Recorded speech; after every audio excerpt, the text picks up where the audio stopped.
Dicen que trabajar de delivery es solo llevar pedidos, pero hay noches en las que algunos repartidores entregan algo más que comida. Rutas vacías, clientes que no deberían existir y direcciones que nunca debieron aceptar. Esta noche te contaré relatos de deliveries que terminaron en auténticas pesadillas.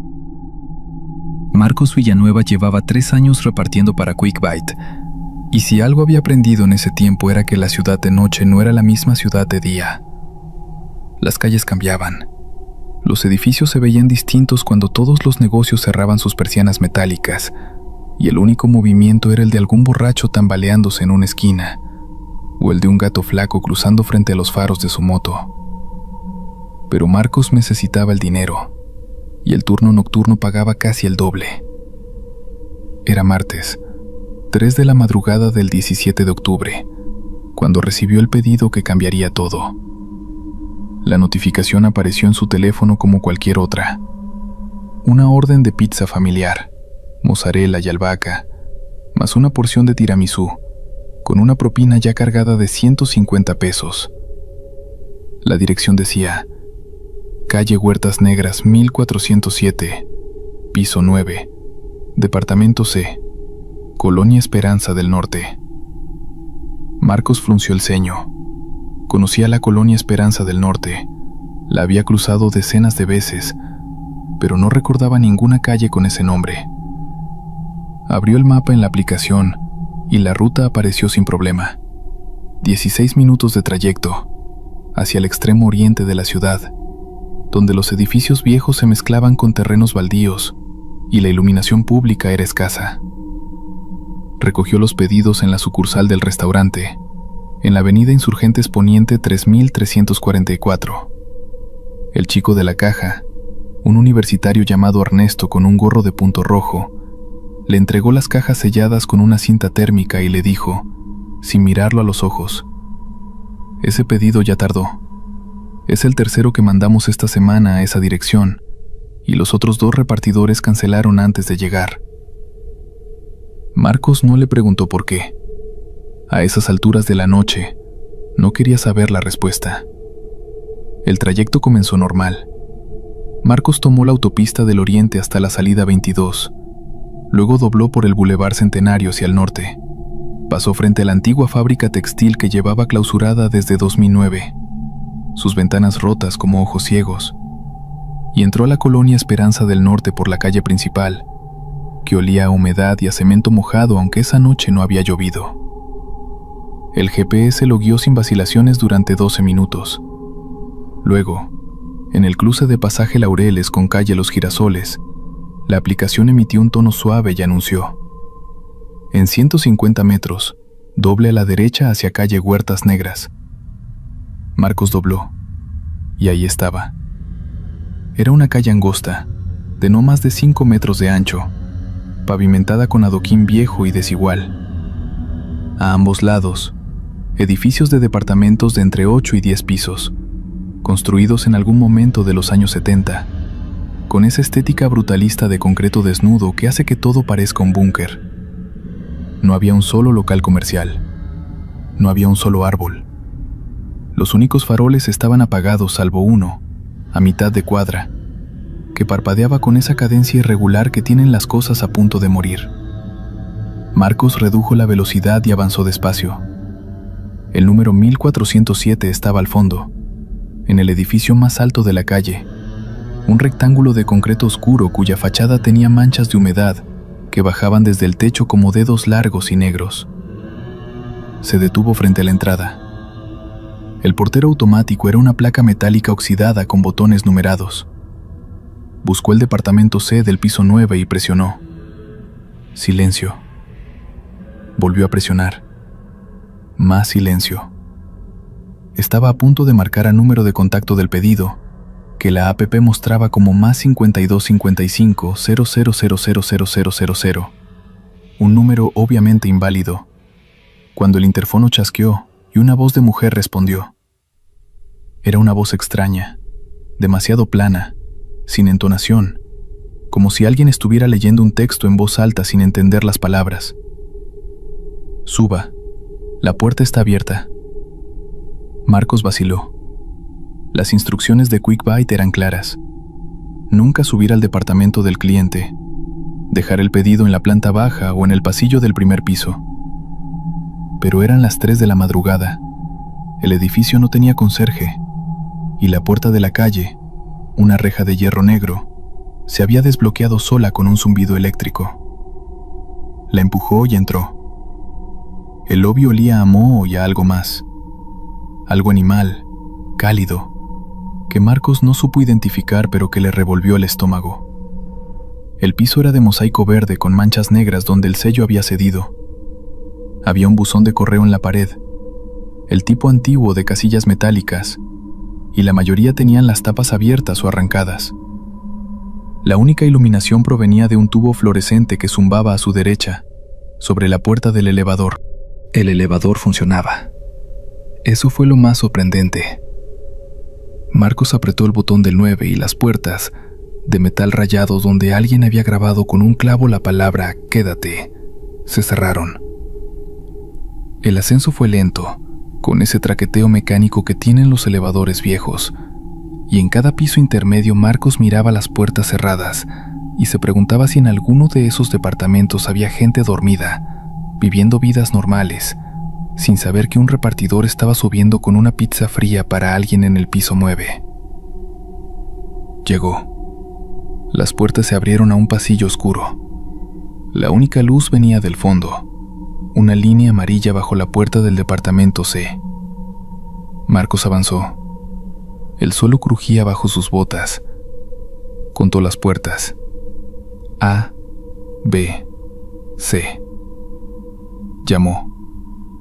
La puerta se abrió sola, hacia adentro, como si alguien lo hubiera soltado justo antes de que él tocara. El departamento estaba casi vacío, sin muebles, sin cuadros, sin nada que indicara que alguien vivía ahí salvo por una silla de madera en el centro de la sala, y, sentada en ella, una mujer de unos 50 años. Tenía el cabello gris suelto, los ojos abiertos y fijos en la ventana, las manos sobre las rodillas. Vestía una bata de hospital, de esas con la apertura atrás. No se movió cuando Marcos entró. No parpadeó. «Señora, su pedido». Nada. Marcos dio un paso adelante. En el piso, alrededor de la silla, había algo que tardó un segundo en identificar. Polvo. No el polvo ordinario de una habitación sin barrer, sino una capa uniforme, como ceniza, que cubría el piso de pared a pared.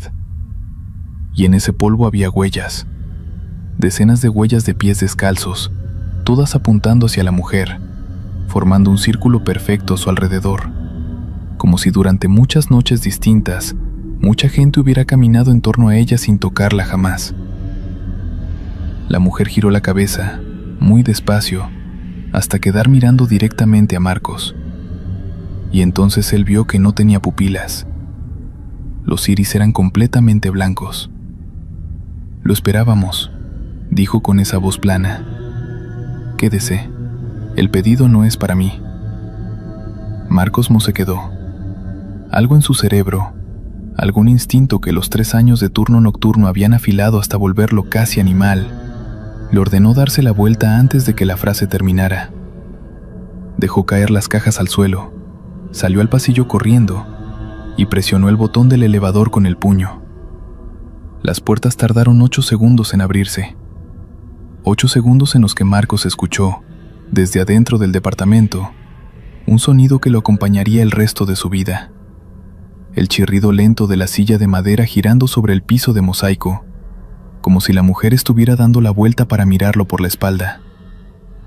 Bajó, cruzó el lobby, empujó la reja de hierro y salió a calle Huertas Negras. Arrancó la moto sin ponerse el casco y no redujo la velocidad hasta estar de nuevo en el Boulevard Centenario, bajo la luz naranja de los faroles municipales, con el ruido del tráfico nocturno devolviéndole algo parecido a la normalidad. Al día siguiente, a las 10 de la mañana, Marcos llamó a la sucursal y habló con el encargado de turno, un hombre llamado Gerardo Fuentes, para reportar lo ocurrido. Gerardo lo escuchó en silencio y luego dijo: «No es la primera vez». Contó que en los últimos 4 meses habían llegado al menos 11 pedidos desde esa dirección. Los primeros 6 fueron aceptados y entregados sin incidentes. Los repartidores que los completaron describieron versiones distintas del mismo lugar: una habitación vacía, una figura sentada, una invitación a quedarse. Ninguno se quedó. El 7º repartidor, un muchacho de 22 años llamado Rodrigo Salinas, que vivía en la Colonia del Valle, aceptó el pedido y no volvió. Su moto apareció 3 días después estacionada frente al número 1407, con las llaves puestas y el casco en el suelo. Rodrigo nunca apareció. Gerardo dijo que habían reportado la dirección a QuickBite como dirección bloqueada, pero que el sistema seguía generando pedidos desde ella. 3 repartidores más habían cancelado al llegar a la calle. Marcos era el cuarto en haber subido. «¿Por qué no me avisaron antes de que saliera?», preguntó Marcos. Hubo una pausa larga antes de que Gerardo respondiera. «Porque la app no nos deja cancelar ese pedido desde el sistema. Cada vez que intentamos rechazarlo, se reasigna solo». Marcos no era una persona de esas que dejan las cosas estar. Quizás fue la adrenalina residual. Quizás fue pensar en Rodrigo Salinas y su moto abandonada con las llaves puestas. El caso era que esa tarde tomó su libreta, buscó en el registro predial del municipio la dirección calle Huertas Negras, 1407, y encontró algo que no esperaba. El edificio constaba como inhabitable desde marzo de 2017, fecha en que una inspección de la Dirección de Protección Civil había determinado que la estructura presentaba daños severos por humedad, grietas en vigas de soporte y contaminación por plomo en las tuberías.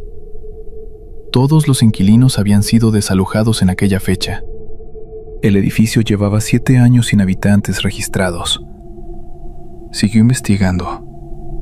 En el archivo digital del periódico local, encontró una nota de diciembre de 2019. Hallan restos humanos en edificio abandonado de la Colonia Esperanza del Norte. La nota era escueta como son las notas de esa sección, y decía que personal de la Fiscalía había ingresado a un inmueble ubicado en calle Huertas Negras, 1407, tras una denuncia anónima, y había encontrado en el 9º piso, departamento C, restos óseos que correspondían a una mujer de entre 45 y 55 años. La identidad no había sido determinada al momento de la publicación. No encontró notas de seguimiento. El caso parecía haber sido archivado o simplemente olvidado, como tantas cosas en esa ciudad. Buscó el nombre de Rodrigo Salinas en los registros de personas desaparecidas del estado. Estaba ahí. Fecha de desaparición: 3 de agosto de 2024. Última ubicación registrada: Colonia Esperanza del Norte. Expediente abierto, sin avances. Esa noche Marcos no abrió la aplicación de QuickBite. 3 días después, a las 2:47 de la madrugada, recibió una notificación de QuickBite. Un nuevo pedido: pizza familiar, mozzarella y albahaca, más una porción de tiramisú. Dirección calle Huertas Negras 1407, piso 9, departamento C, Colonia Esperanza del Norte. Propina: 150 pesos. El nombre del cliente en la pantalla decía Rodrigo S. Marcos bloqueó la aplicación. Se levantó de la cama, fue a la cocina, encendió la luz y se sentó a la mesa. Afuera llovía. Podía escuchar el agua golpeando el vidrio de la ventana, con esa cadencia irregular que tienen las cosas a punto de morir. No volvió a tomar el turno de noche, pero a veces, cuando está por quedarse dormido, escucha el chirrido de una silla girando en una habitación vacía, y siente, con una certeza que no sabe explicar, que en algún punto de la Colonia Esperanza del Norte, en el 9º piso de un edificio de concreto con manchas en la fachada, alguien sigue sentado en esa silla, esperando que alguien más suba con su pedido y decida, esta vez, quedarse. Fabiola Reyes tenía 26 años. una moto itálica de 150 centímetros cúbicos con el espejo retrovisor izquierdo pegado con cinta plateada, y la costumbre de aceptar todos los pedidos que le llegaran sin importar la hora ni el barrio. Trabajaba para 3 aplicaciones al mismo tiempo: Dash Food, Merca Rápido y una más pequeña llamada Nochebuena, que operaba exclusivamente entre medianoche y las 6 de la mañana y que pagaba tarifas que ninguna otra plataforma igualaba. Y en un buen mes llegaba a juntar lo suficiente para pagar su renta en la colonia Doctores, mandar algo a su mamá en Tulancingo y guardar un poco. No era una vida cómoda, pero era suya, y Fabiola había aprendido a moverse por la ciudad de noche con la misma naturalidad con que otras personas se mueven por ella de día. Conocía los atajos, conocía los semáforos que tardaban demasiado en cambiar en la avenida Revolución y los que podías cruzar en rojo sin riesgo a las 4 de la mañana. Conocía los perros que ladraban desde adentro de los zaguanes en la calle Moctezuma y los que ladraban desde afuera, sueltos, y que era mejor esquivar rodeo de por medio. Conocía a los otros repartidores nocturnos de memoria: el gordo de la bicicleta eléctrica que siempre estaba fuera del Oxxo de Insurgente Sur, el chico alto con la mochila de colores que hacía pedidos en patineta y que un día iba a matarse, el señor de unos 60 años que repartía en un Suru gris del 98 y al que todos llamaban el profe aunque nadie sabía su nombre real. Se saludaban con un gesto de cabeza, sin detenerse, como marineros cruzándose en mar abierto. La noche del sábado 23 de noviembre era fría y seca. Fabiola llevaba puesta su chamarra de mezclilla forrada, el casco negro con la calcomanía de una calavera azul en la parte trasera, y los guantes térmicos que le había regalado su exnovio, y que seguía usando porque eran buenos guantes, y el frío no distingue entre regalos de gente buena y regalos de gente que resultó no serlo.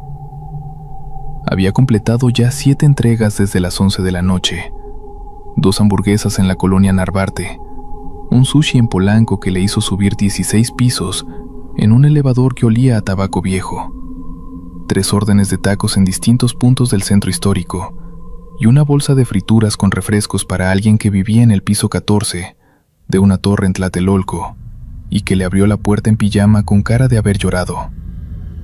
Eran casi las 2 de la mañana cuando Nochebuena le mandó el pedido.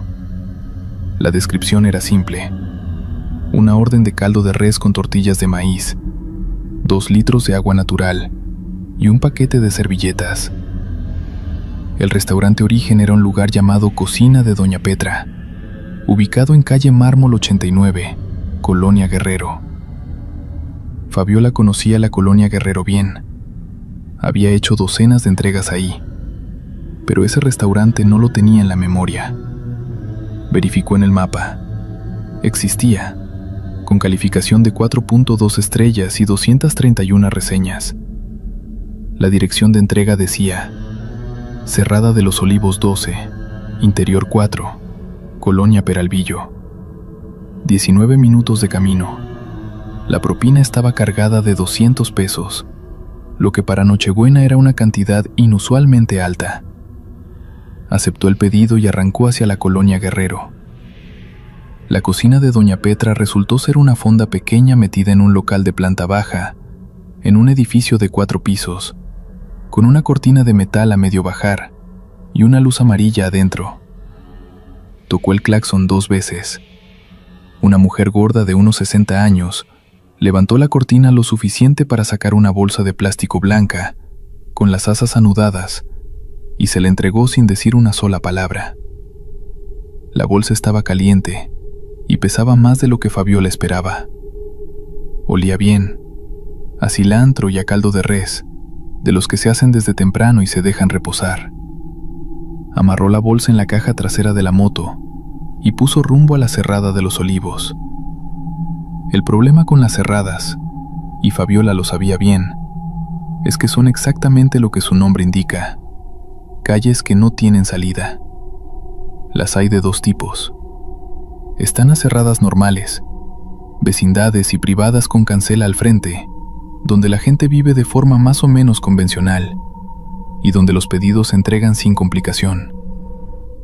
Y están las otras, las que en el mapa aparecen como cerradas, pero que en la realidad son pasajes olvidados entre edificios. Callejones sin nombre oficial que alguien registró en algún sistema hace décadas, y que ahora no son ni calles ni no calles, sino algo intermedio.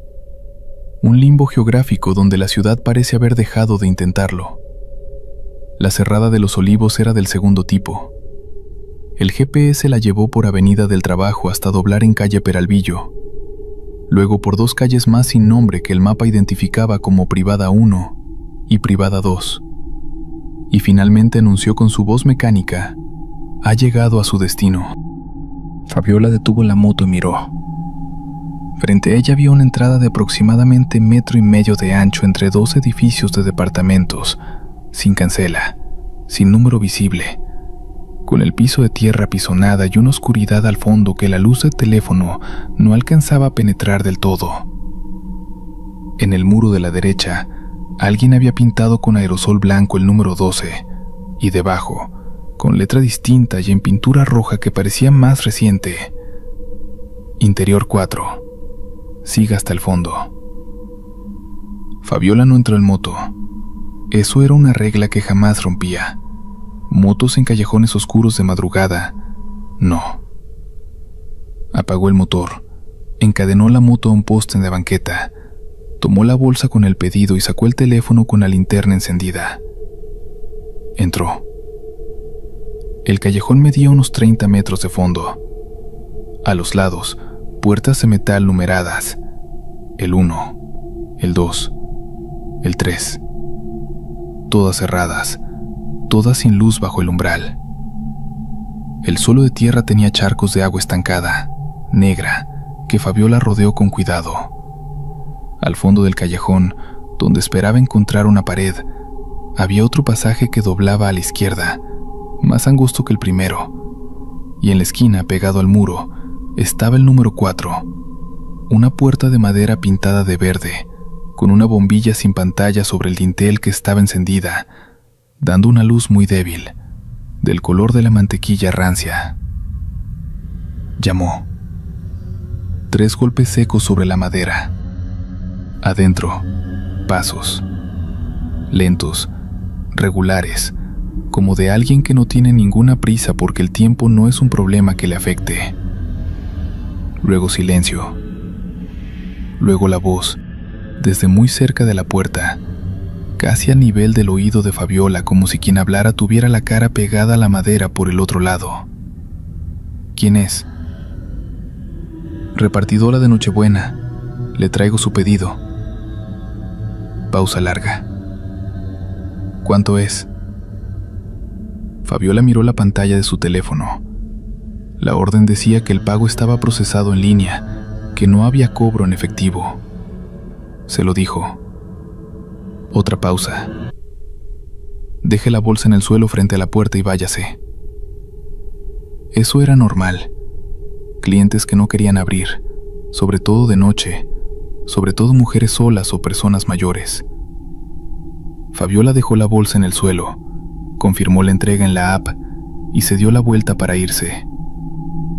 Había dado 4 pasos cuando la voz volvió a hablar, ahora distinta, ya no desde detrás de la puerta, sino desde algún punto indefinido arriba y a su derecha, como si viniera de una ventana que Fabiola no había visto, o desde el muro mismo.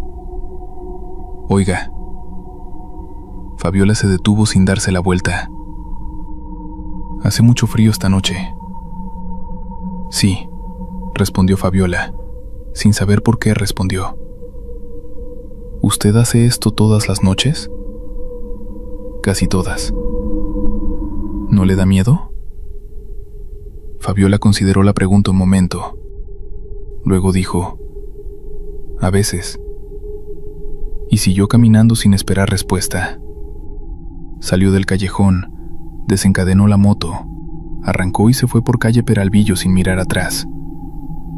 No fue sino hasta 20 minutos después, ya en la avenida Insurgentes esperando un semáforo, cuando revisó la pantalla del teléfono y notó que la confirmación de entrega que había enviado desde la app de Nochebuena no había sido procesada. El sistema la marcaba como pendiente. Reintentó.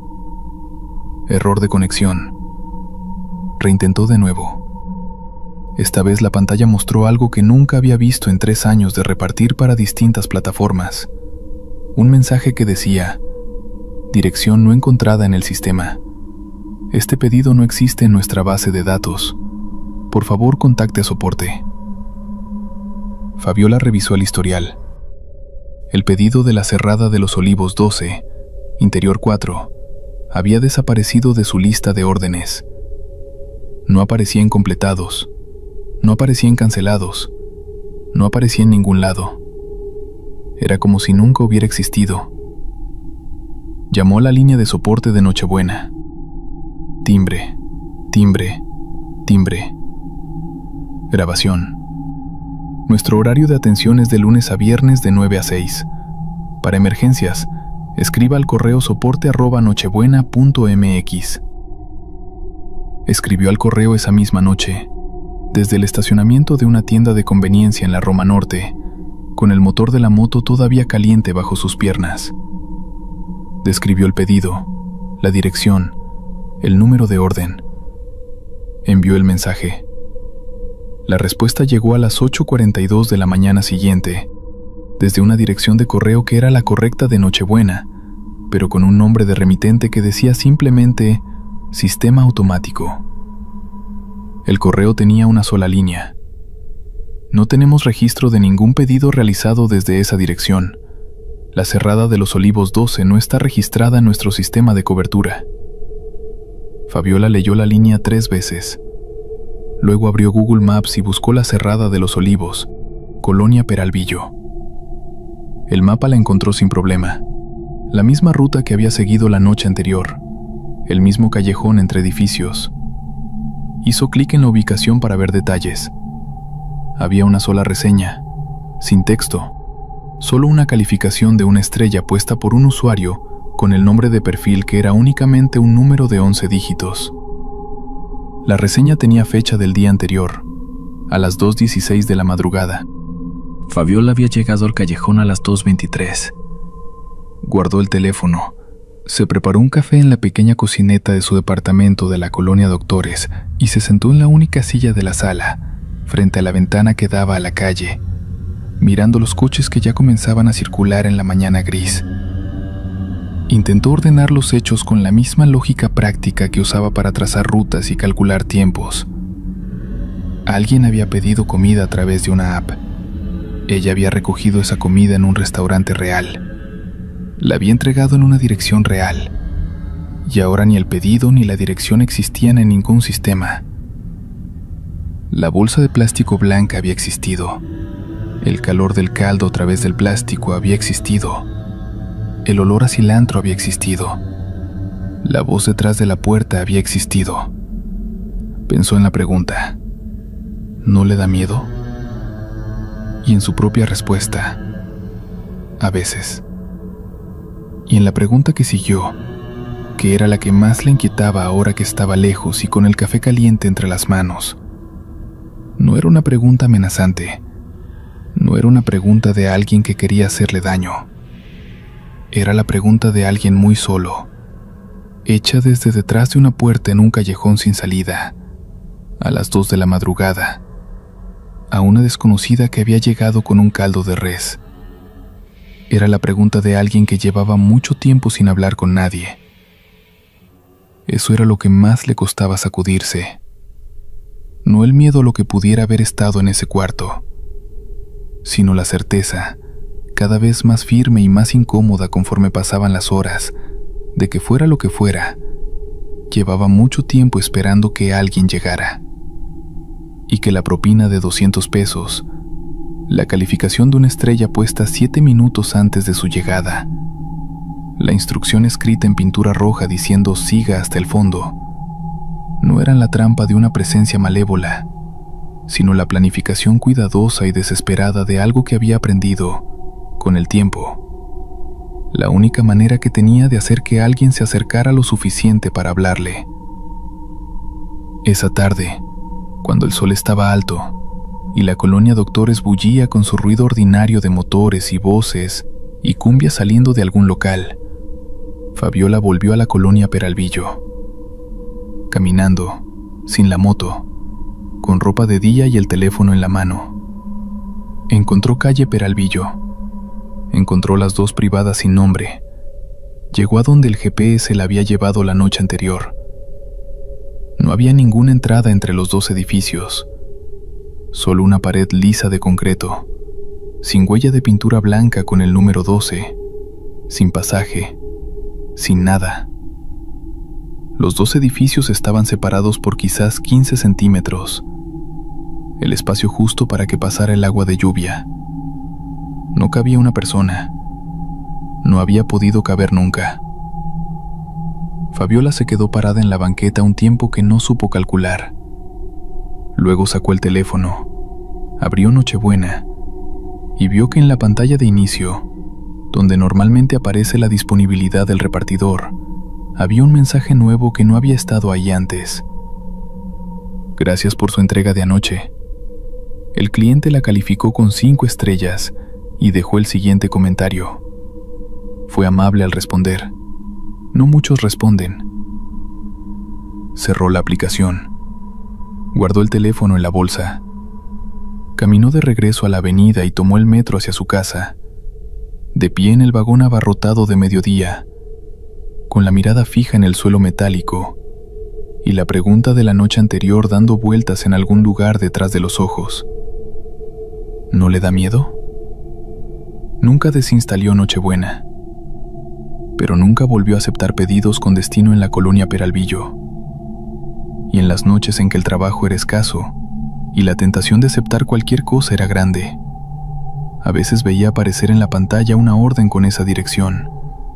Siempre caldo de res, siempre 2 litros de agua, siempre 200 pesos de propina. Y la dejaba expirar sin tocarla, mirando cómo el contador regresivo llegaba a 0 y el pedido desaparecía para ser reasignado a alguien más. Esperaba que ese alguien más también tuviera la sensatez de no quedarse a responder preguntas, aunque a veces, en los peores momentos de la noche, cuando la soledad de las calles vacías se volvía demasiado concreta y el frío se metía por los puños de la chamarra, pensaba que si algo pasaba demasiado tiempo solo en la oscuridad, quizás terminaba pareciéndose, en lo fundamental, a cualquier otra cosa que lleva demasiado tiempo sola en la oscuridad. Y eso, curiosamente, era lo más aterrador de todo. Rodrigo Ferreira llevaba 4 años repartiendo comida para una empresa de delivery en la ciudad de Córdoba, Argentina. Era el tipo de trabajo que hacía invisible a los hombres. Nadie recuerda la cara del que trae la pizza. Nadie pregunta cómo estuvo el día. A los 32 años, Rodrigo conocía cada calleja, cada semáforo roto, cada perro suelto del barrio Jardín Espinosa. Manejaba una moto Honda CB190 color rojo que había comprado en cuotas y que mantenía con la misma devoción con la que otros cuidan a sus hijos. El martes 14 de marzo de 2023 empezó como cualquier otra noche de semana. Llovizna fina, el asfalto brillando bajo las luces de sodio y la pantalla del celular iluminando su cara con ese color azul de los pedidos entrantes. Había completado ya 7 entregas esa noche. 2 hamburguesas en el complejo de departamentos de Avenida Colón 3420, un sushi en la urbanización cerrada de Boulevard Los Andes 890, 3 empanadas en el barrio viejo cerca de la terminal. Faltaba poco para las 11 de la noche, y él ya pensaba en el mate que se tomaría al llegar a casa cuando sonó la notificación. Pedido nuevo. Distancia: 3,4 kilómetros. Tiempo estimado de entrega: 18 minutos.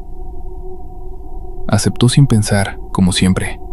El monto era bueno. Una orden de milanesas y papas fritas del restaurante El Patio de Don Héctor, más una gaseosa de 2 litros.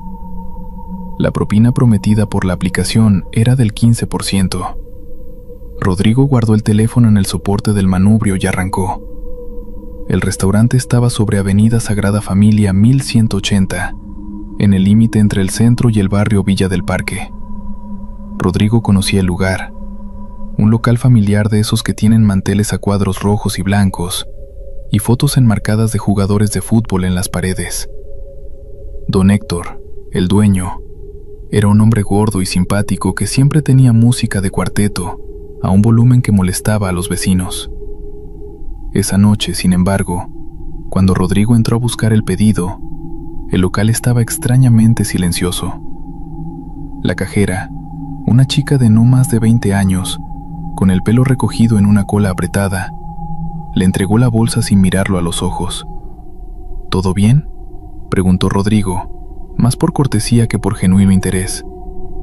La chica asintió con un movimiento breve y volvió a clavar la vista en su teléfono.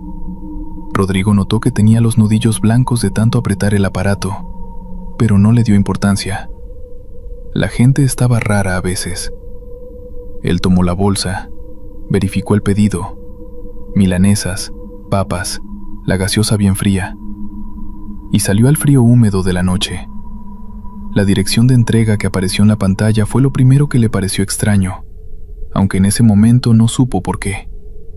La aplicación indicaba: calle Nogales 2847, barrio Cerro Azul, Córdoba. Piso, primera planta.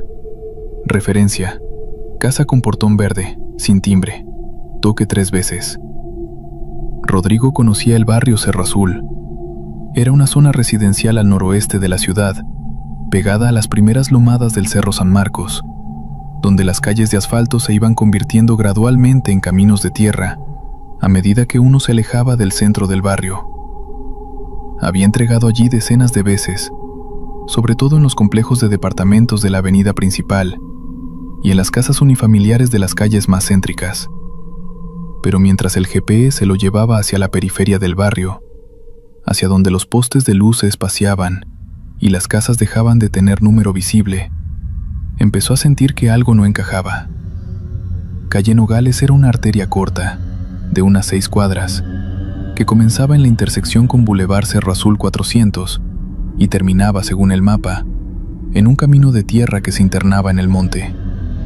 Las primeras casas del tramo eran normales: rejas, jardines, algún perro ladrando detrás de una pared. Pero a medida que los números avanzaban hacia el 2800, las viviendas se volvían más escasas, más oscuras, separadas por lotes baldíos que la llovizna convertía en pequeñas lagunas de barro. El número 2847 estaba en el último tramo de la calle, casi en la intersección con el camino de tierra. Rodrigo frenó la moto y apagó el motor. La linterna del celular le alcanzó para ver un portón de chapa pintado de verde, desteñido, con manchas de óxido en los bordes. Detrás del portón no había casa visible, solo un sendero de lajas irregulares que se perdía en la oscuridad entre arbustos altos y un árbol de tipa cuyas ramas colgaban sobre el portón como dedos. No había luz en ninguna ventana. No había sonido de televisor ni de radio. No había, de hecho, ninguna señal de que ese lugar estuviera habitado. Tocó el portón 3 veces, como indicaba la instrucción del pedido. El sonido metálico se dispersó en el silencio mojado de la noche. Un perro ladró a lo lejos 2 veces y se cayó. Rodrigo esperó. Miró la pantalla del teléfono. La entrega debía confirmarse en los próximos 5 minutos, o el sistema la marcaría como fallida. Llamó al número del cliente. El teléfono sonó 1 vez, 2 veces, 3. A la 5ª, atendió una voz. No era una voz normal, era el sonido de alguien hablando desde muy lejos, o desde detrás de algo grueso, como si la voz tuviera que atravesar paredes de tierra antes de llegar al auricular. Era una voz de hombre, adulto, que dijo una sola cosa con una calma que a Rodrigo le heló los huesos. Ya sé que estás ahí. Entra. Rodrigo Ferreira era, por su propio relato, un hombre poco dado al miedo. Había crecido en el barrio Müller, donde aprendió desde chico a distinguir qué situaciones requerían calma y cuáles requerían correr. Pero esa voz, esas 2 palabras pronunciadas con esa placidez antinatural, le dispararon algo en el estómago que no sabía nombrar, pero que sus piernas sí supieron interpretar. No se movió hacia adelante. Se quedó paralizado frente al portón verde, con la bolsa del delivery colgando de la mano derecha y el teléfono en la izquierda, sin colgar la llamada, escuchando la respiración del hombre del otro lado de la línea. «Soy el delivery», dijo finalmente. «Traigo el pedido. Si me dice dónde está, le acerco la bolsa». Silencio. Luego esa misma voz, más cerca ahora, o más íntima, dijo: «¿Podés ver la luz entre los arbustos?». Rodrigo miró. Y efectivamente, entre los arbustos que bordeaban el sendero de lajas, había una luz tenue, anaranjada, que no había visto antes. No era la luz de una lámpara doméstica, era más parecida a la luz de una vela, o de una linterna con la pila gastada, y esto fue el pensamiento que no se permitió terminar de formular, a la luz que emite algo que arde a baja intensidad. «Sí», dijo. «Entonces sabes dónde estoy. Trae el pedido». Hubo un momento en el que Rodrigo evaluó sus opciones con esa frialdad práctica que da la experiencia de trabajar de noche en una ciudad grande. Tenía la moto a 2 metros, tenía el motor aún tibio, tenía las llaves en el bolsillo del pantalón. Podía colgar, marcar la entrega como cliente no encontrado y estar a 20 cuadras de ahí en menos de 1 minuto. Esa era la opción sensata. Esa era la opción que cualquier manual de seguridad para repartidores indicaría como correcta. Pero la aplicación ya había registrado que él estaba en la ubicación, y el dinero de la entrega, más la propina del 15%, representaba casi el equivalente a 2 horas de trabajo. Y Rodrigo Ferreira era, antes que nada, un hombre que necesitaba ese dinero. Empujó el portón. El sendero era más largo de lo que parecía desde afuera. Las lajas estaban mojadas y resbaladizas, y los arbustos a los lados eran tan altos y tan cerrados que formaban una especie de túnel vegetal que bloqueaba casi toda la luz de la calle. Rodrigo avanzó con el teléfono en modo linterna, tratando de no pisar el barro entre las lajas, tratando de no hacer ruido, aunque no hubiera podido explicar por qué sentía que el ruido era peligroso. La luz anaranjada se hacía más grande y más definida a medida que avanzaba. La casa era pequeña, de una sola planta, con las paredes de revoque viejo que se caía en placas y dejaba ver el ladrillo desnudo debajo. La ventana que daba al sendero tenía los vidrios tapados por dentro con papel de diario amarillento. La puerta de entrada era de madera, oscura, con la pintura cuarteada, y estaba entreabierta. Por la rendija salía esa luz anaranjada y también un olor que Rodrigo tardó varios segundos en identificar porque era demasiado fuera de lugar, demasiado incongruente con el contexto. Era olor a comida, a carne asada, a ajo frito, a algo que se cocinaba lentamente en una cacerola. «Hola», dijo, desde afuera. «Entra», dijo la voz, desde adentro. Rodrigo empujó la puerta con la punta del pie. La habitación que había detrás de la puerta era grande, o parecía grande porque estaba casi vacía. El piso era de mosaico hidráulico en un patrón de flores azules y blancas, sucio, con algunas piezas rotas o faltantes. En el centro exacto de la habitación había una mesa de madera sin mantel, con 2 sillas, y sobre la mesa una vela blanca encendida dentro de un vaso de vidrio. Esa era la única fuente de luz. Las paredes estaban desnudas salvo por una imagen religiosa, San la Muerte, reconoció Rodrigo, con la figura esquelética sosteniendo una guadaña en miniatura, y por lo que parecía ser un mapa dibujado a mano con marcador negro sobre papel madera, pegado con cinta adhesiva a la pared del fondo. En las esquinas de la habitación había cajas de cartón apiladas, algunas abiertas, con ropa adentro. El hombre estaba sentado en una de las sillas, de espaldas a la puerta, mirando la vela. Era viejo, o al menos eso parecía desde atrás. Tenía el pelo completamente blanco, largo hasta los hombros, y la espalda encorvada bajo una remera de algodón oscuro. Sus manos descansaban sobre la mesa, planas, los dedos extendidos, como si estuviera tocando el piano en silencio. «Deja la bolsa en la mesa», dijo sin darse vuelta. Rodrigo entró 2 pasos. Dejó la bolsa sobre la mesa. El hombre no se movió. No extendió la mano para alcanzarla. No giró la cabeza. No hizo ningún gesto que indicara que sabía que había alguien más en la habitación.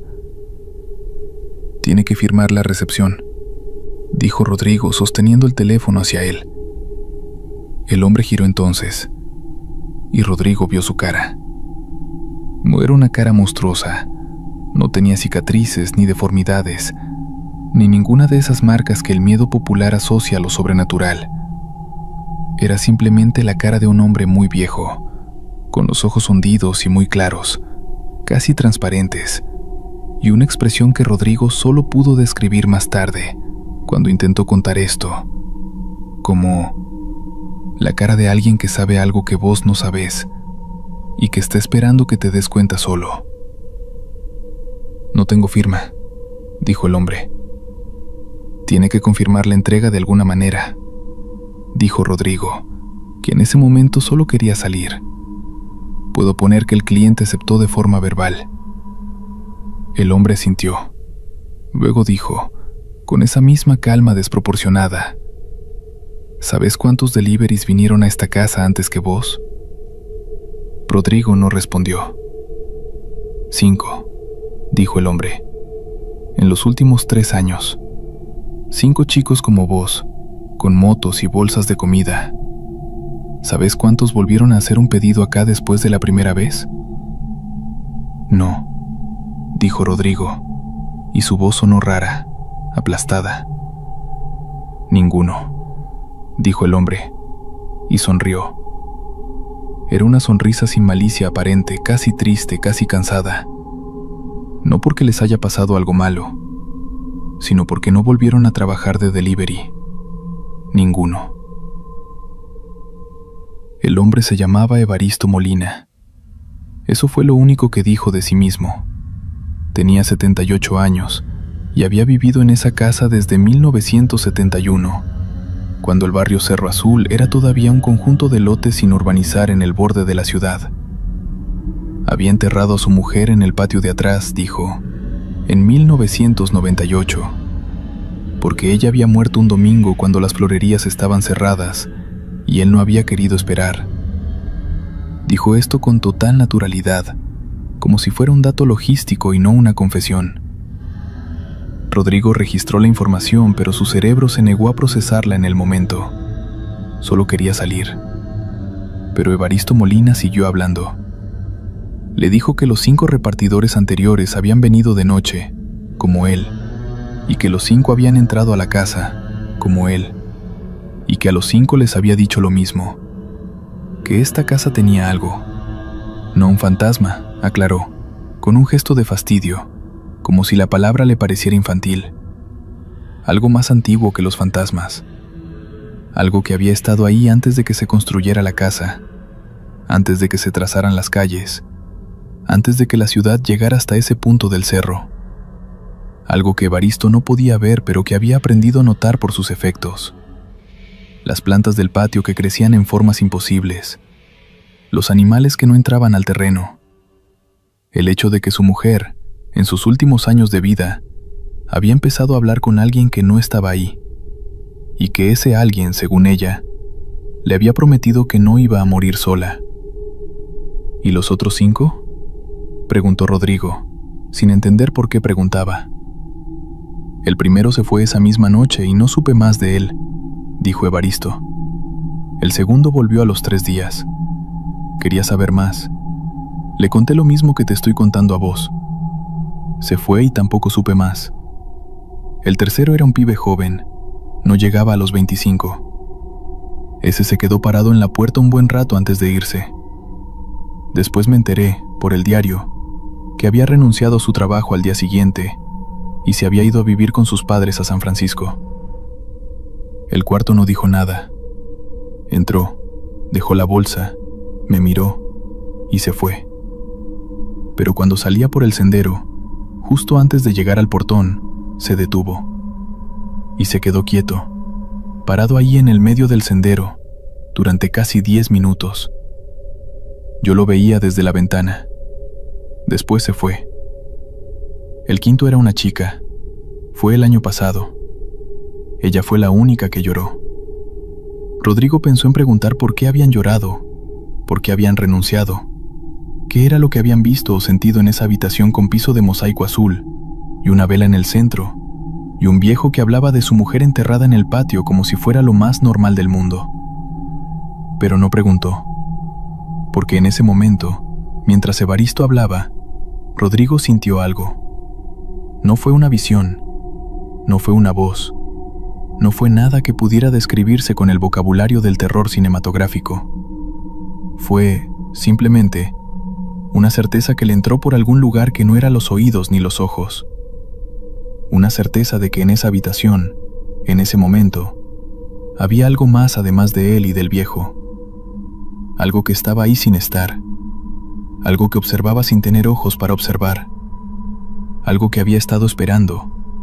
Y esto fue el pensamiento más perturbador de todos, que él, específicamente él, llegara. Fue entonces cuando miró el mapa pegado en la pared del fondo. Lo había notado antes, pero no le había prestado atención real. Ahora, con esa certeza latiendo en el pecho como un segundo corazón, lo miró de verdad. Era un mapa hecho a mano, con marcador negro sobre papel madera, que mostraba el barrio Cerro Azul y sus alrededores. Las calles estaban dibujadas con la precisión obsesiva de alguien que conoce el terreno de memoria. La calle Nogales estaba marcada en rojo. La casa de Evaristo, el número 2847, estaba marcada con un círculo rojo más grande, con una cruz encima.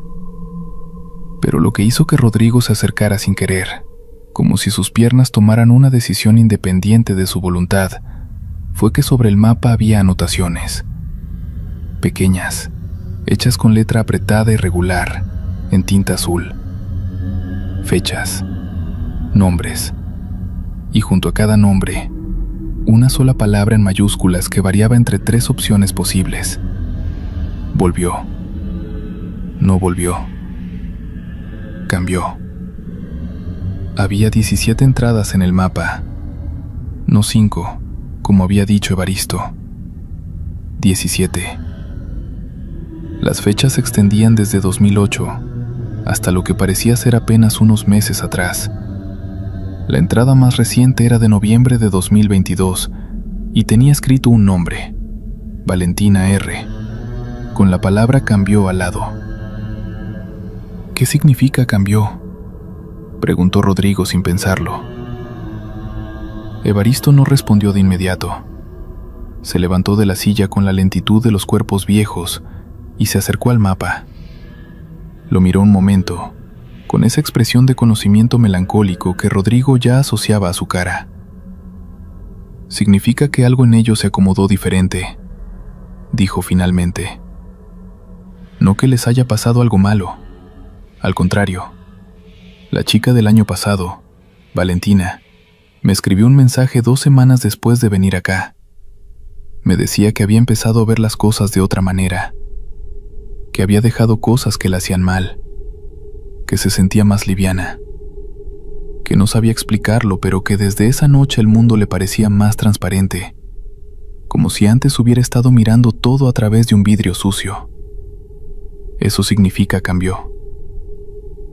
Rodrigo miró el mapa, luego miró a Evaristo. ¿Y los que pusiste no volvió? Esos nunca más supe nada, dijo el viejo. Pero tampoco supe que les hubiera pasado algo malo, solo que desaparecieron de mi radar.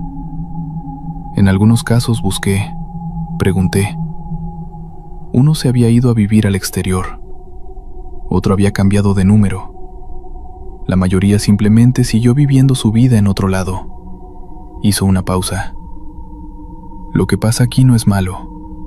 Nunca fue malo. Solo es difícil de entender desde afuera. Rodrigo salió de la casa de Evaristo Molina a las 11:47 de la noche, según el registro de la aplicación, que marcó la entrega como completada con una calificación de 5 estrellas. puesta según el sistema por el cliente en los minutos posteriores a la entrega. Recorrió el sendero de Lajas en sentido inverso, con la linterna del celular encendida, sin mirar hacia atrás. Empujó el portón verde desde adentro, salió a la calle Nogales y se quedó parado junto a su moto. La llovizna había parado. El aire olía a tierra mojada y a eucaliptus. A lo lejos, hacia el centro del barrio, parpadeaba un cartel de una farmacia. Una gata cruzó la calle despacio, sin apurarse, y se perdió entre dos autos estacionados. Rodrigo no arrancó la moto de inmediato. Se quedó parado durante un tiempo que no supo calcular. Quizás 2 minutos, quizás 15, mirando el portón verde, tratando de identificar qué era lo que sentía. No era miedo, aunque había tenido miedo adentro. No era alivio, aunque sí había una especie de alivio físico al estar de nuevo en la calle. Era algo más parecido a lo que se siente cuando uno termina de leer un libro muy largo. Una sensación de peso y de vacío al mismo tiempo, como si hubiera dejado algo adentro que no iba a poder recuperar.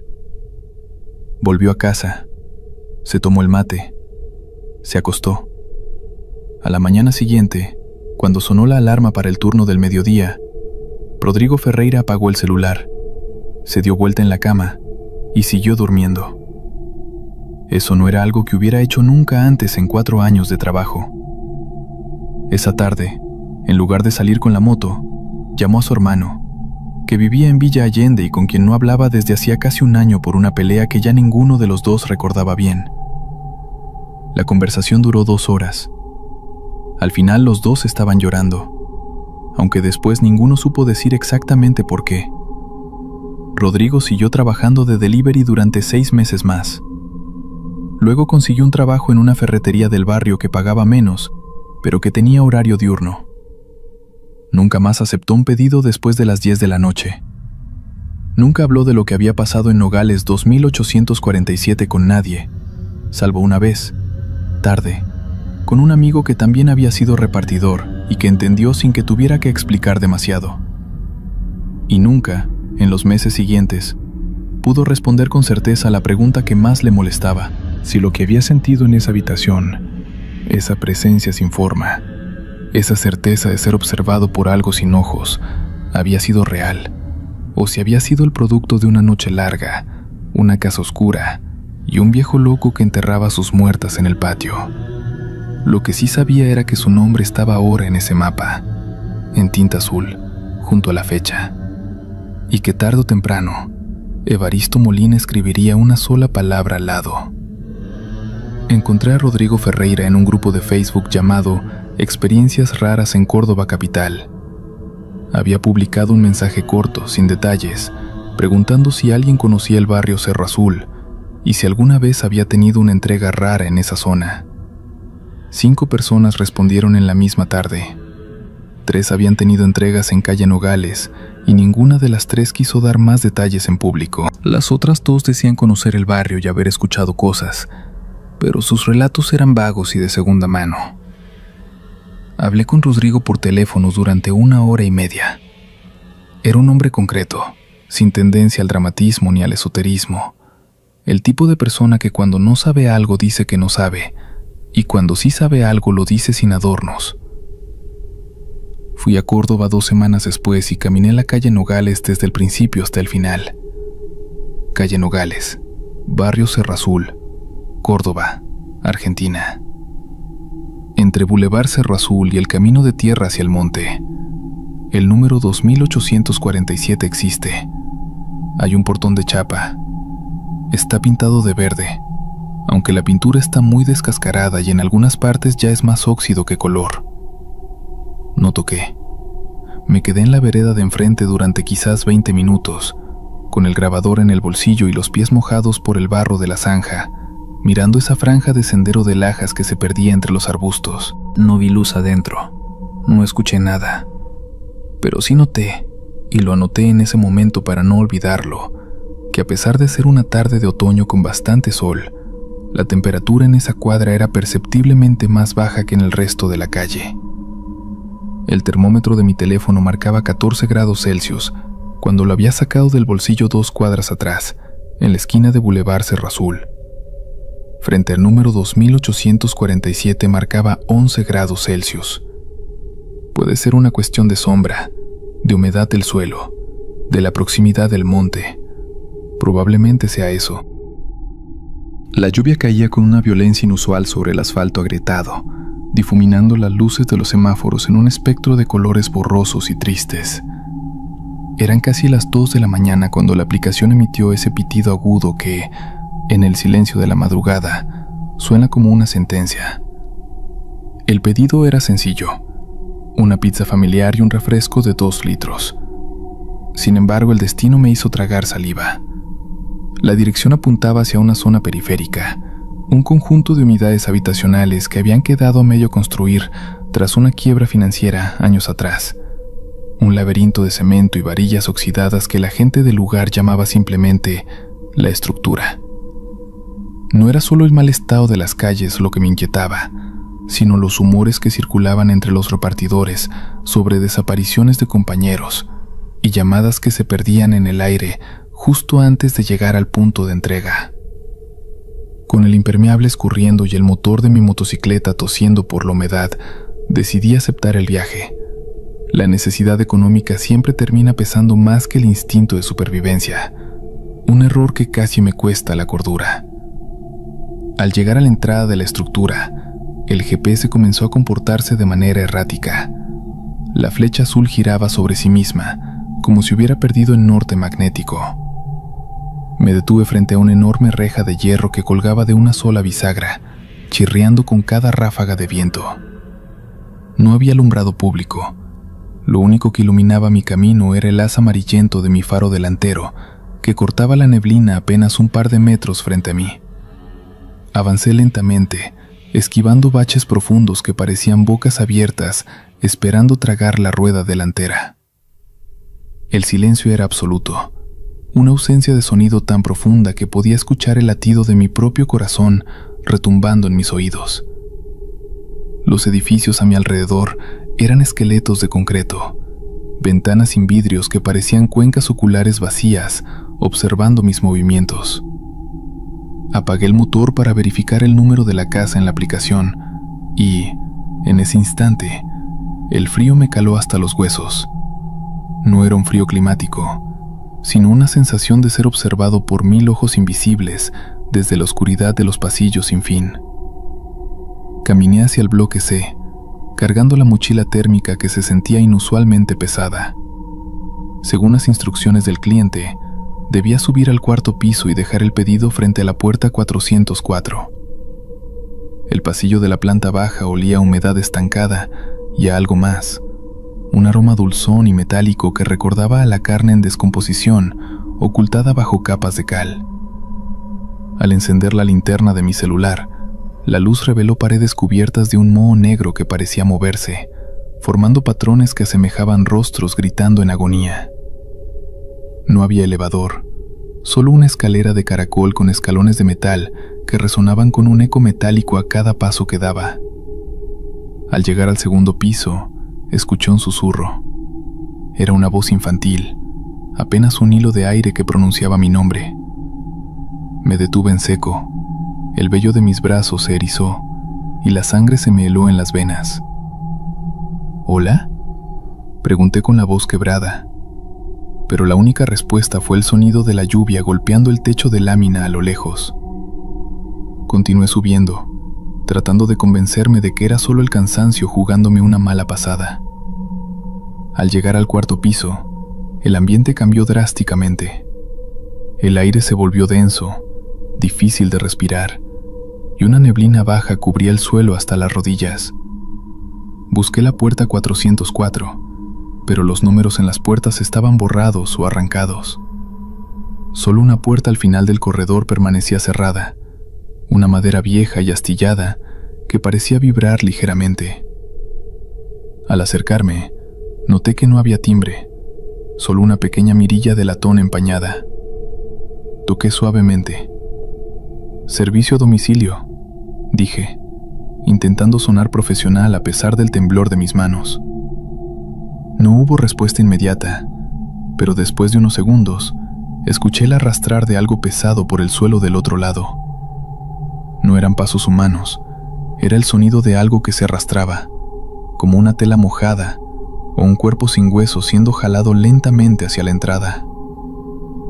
La puerta se abrió apenas unos centímetros, revelando una oscuridad tan absoluta que parecía una sustancia sólida.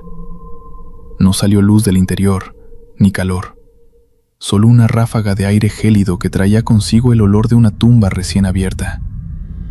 «Déjelo en el suelo», dijo una voz que no parecía salir de una garganta, sino que vibraba directamente en el interior de mi cráneo. Era una voz múltiple, como si cientos de personas hablaran al mismo tiempo en un susurro unísono. Saqué la pizza y el refresco con movimientos torpes, dejándolo sobre el concreto húmedo.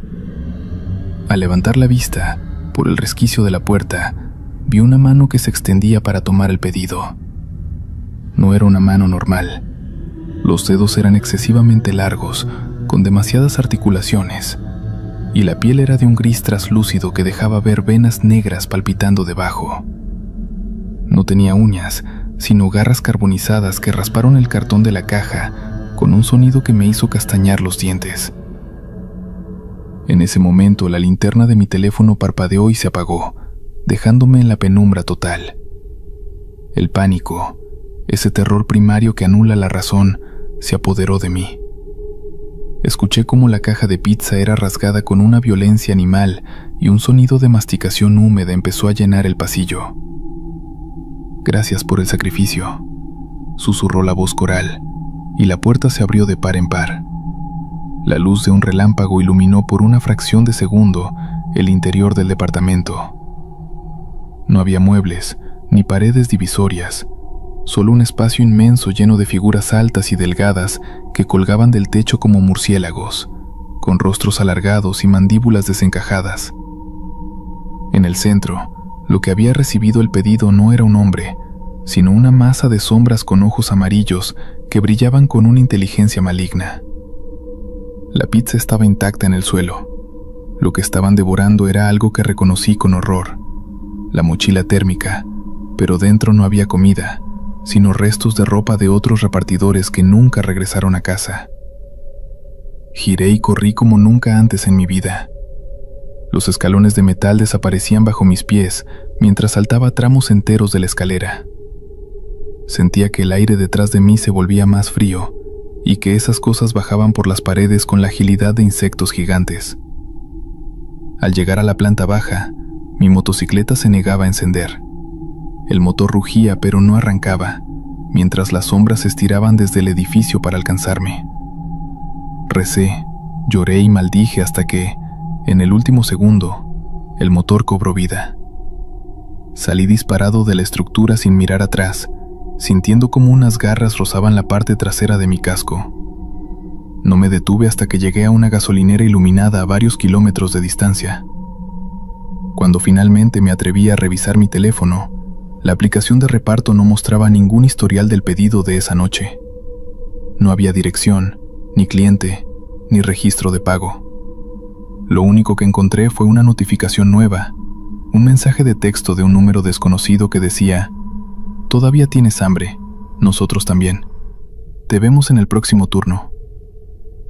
Desde esa noche, no he vuelto a trabajar de madrugada, pero cada vez que escucho el pitido de una notificación en la oscuridad, siento ese mismo olor a cal y carne vieja, y sé que, tarde o temprano, vendrán a cobrar el resto del pedido. Si estas historias te hicieron dudar antes de aceptar tu próximo pedido, suscríbete y acompáñame en más relatos donde lo cotidiano se vuelve aterrador, porque en la oscuridad siempre hay alguien esperando su entrega.